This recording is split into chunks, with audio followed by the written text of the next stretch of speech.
हमारे खुदावंद यस्सु की अंजील मुकद्दस लूका के मुताबिक उसका 8वां बाब पहली 3 आयत।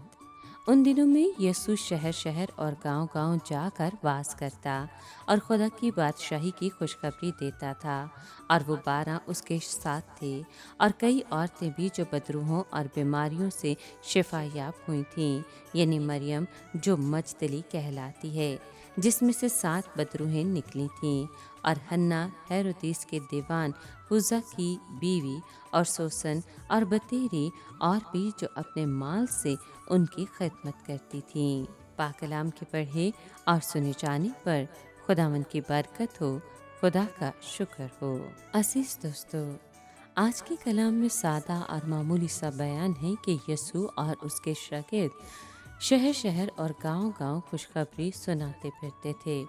जब यस्सु खुदा की बादशाही की मुनादी करता और लोगों की खिदमत करता था, तो वो औरतें भी उसकी खिदमत करती थीं जिनको उसके वसीले से बरकत मिली थी।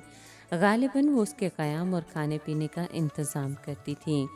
यानी एक औरत मरियम नाम की थी, यानी जिसे मरियम मजदली कहा जाता है, जिसे खुदावंद ने मौजज़ाना तौर पर 7 बदरूहों से रिहाई दिलाई थी।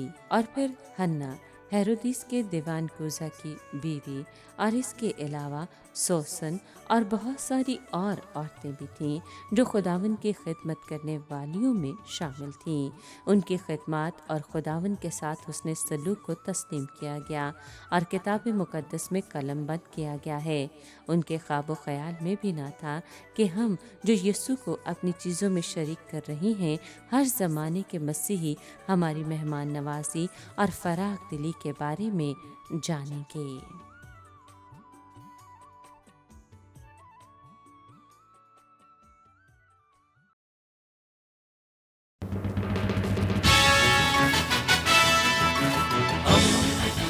दोस्ती का पैगंबर, रेडियो वेरितास एशिया।